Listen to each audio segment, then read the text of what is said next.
Hello and welcome to the Long View with me, Jon Jordan.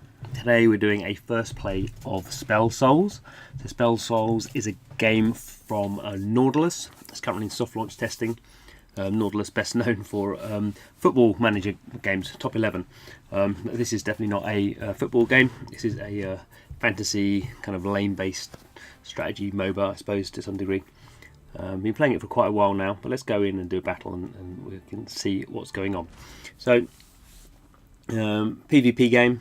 So we're just doing some matchmaking, playing against someone else. We can see kind of matching us. So here we see 3 lanes and a base either end. I'm the blue, the enemy's the red, and we can see at the bottom of the screen some cards being developed.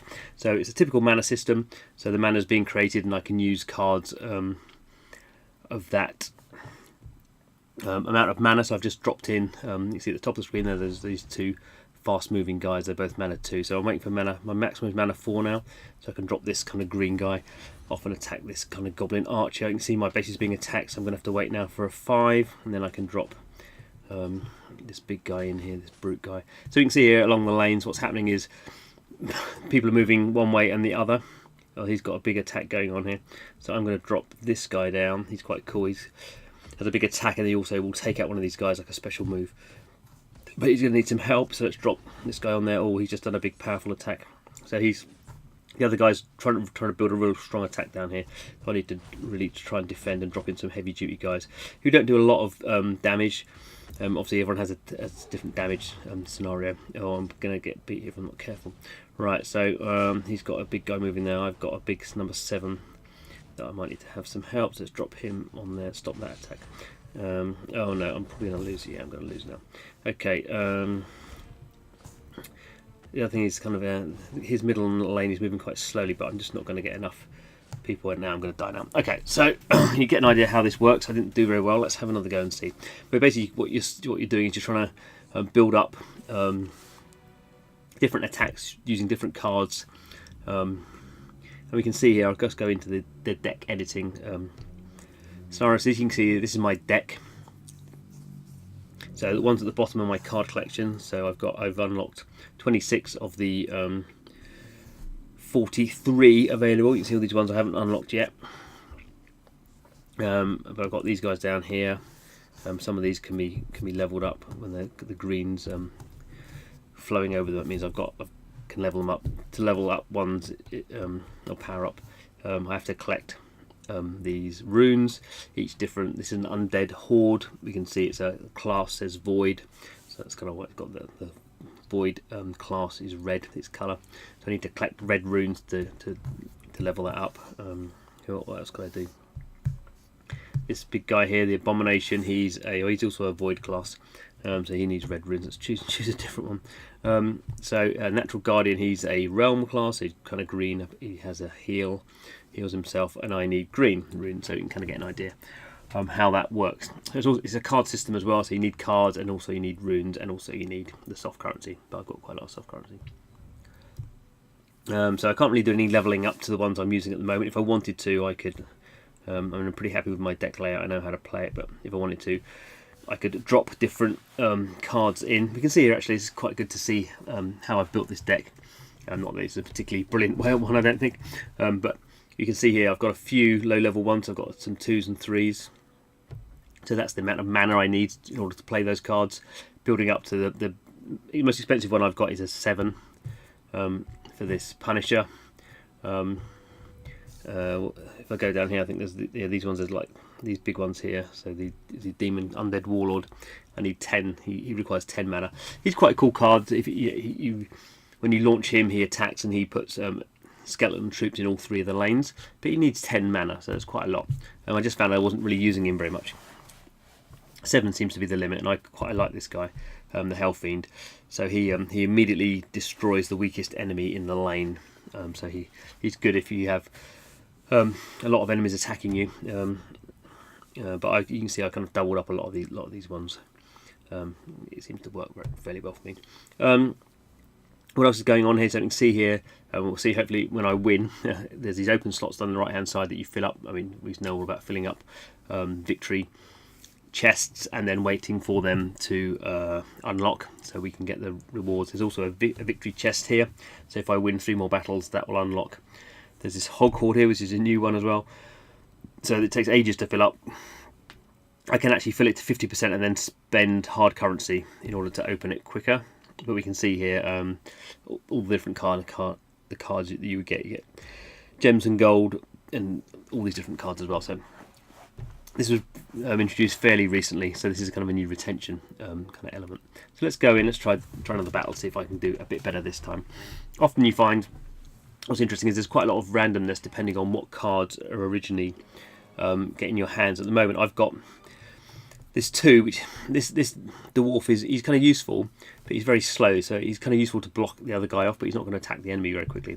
This 3 card, this kind of wraith guy, you just see how much faster he goes, so he's quite good. He'll start attacking the enemy quite quickly, and I kind of found in this game you need to really start attacking quickly. So the enemy's building up a big attack on that, so I can drop this archer guy down. He's quite good, but he's going to get hammered there, so really need to drop in my big brutey kind of stone golem there. Stone golem attack going on here. What else can I drop in?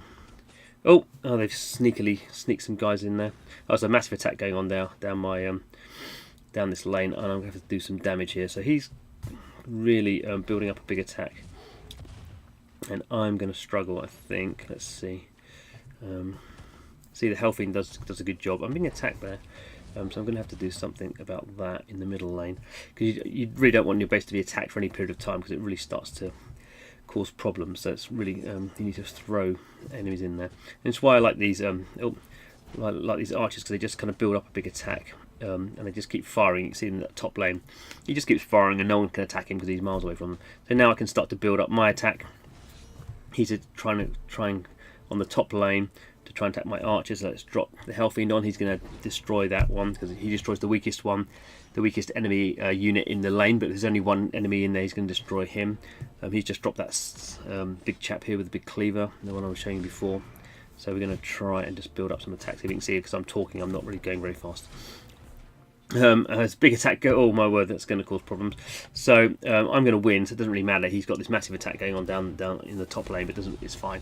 And that's the nice thing about this game as well. It's often about timing, so it doesn't matter if the enemy does a big tank push and it's too late, because you've got 2 lanes kind of closed down, and he's going to drop his health. So I won there. I won some trophies, some gold, which is a soft currency. Trophies are basically the XP, and I won this simple chest.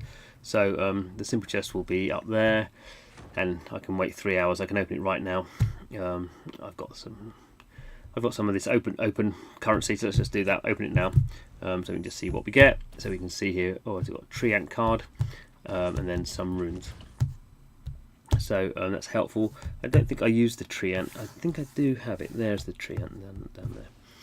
So it can't do a lot with the tree ant at the moment. So he knocks back enemies. He's a realm. He's like a nature class. I need 4 more cards to unlock him and to power him up. Oh no, I do have him, but to level him up from level 1, I need some more cards, and I also need runes to power him up. So there's a powering up, which happens quite a lot, and then you level up as well. If that makes any sense. Okay. Should we try one more? Let's try one more. Okay. So I enjoy this game. I don't play it an enormous amount. I can basically normally do enough battles to fill the 4 slots, and then kind of just unlock them. So he's got some little skeletons going on there. I've not got any. I've got a fast one here. So let's see how these guys go on. So we can see here in the beginning you get these kind of fast, kind of quick, lightweight kind of characters, because they're obviously using not much mana. You can see the mana is limited. In the beginning you only have 1, then 2. The maximum at the moment is 4. So you can put together a lot of little elements, but you can't put together a lot of big elements. And then you'll see a point where it'll go double mana will start, and then you'll really start getting a lot of stuff being spawned. So we can see here the dwarf. I'll drop him. Often you're matching what the other guy's doing, and people seem to use the same sort of cards. So now, is he going to manage that? Right. So So you're always kind of trying to create your own attacks, and also kind of stop the enemy's advances. So this is kind of quite nice, kind of scissor scissors, rock paper scissors thing. So let's just, when you have a good attack momentum going, you're trying to build that up by kind of reinforcing those ones. You see his base just went green. He just reinforced his base by putting a power up on it. So now I'm going to start trying to.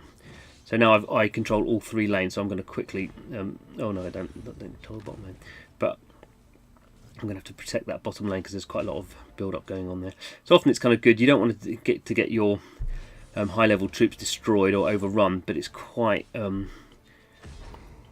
good to try and kind of offset the enemy.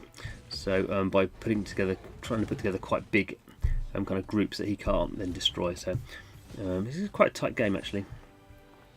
And obviously the further it goes on, the quicker the mana's coming, so everyone's firing up cards at the same time. Let's put this big one down. So this fires a big laser bolt, which not laser bolt, fire. I'm in the wrong. It's not a fantasy, not sci-fi. So there we go. So you kind of get the impression. The good thing about this game is it's pretty fast. So you don't hang around too long, and you kind of know whether you're going to win or lose fairly quickly. So it's actually quite a. It doesn't really stand out, I don't think, in terms of the gameplay or the graphics. Although I enjoy it. I don't think it really stands out, but where it does stand out for me at least is very tight gameplay and very kind of honed, and you don't hang around for ages, it never gets boring.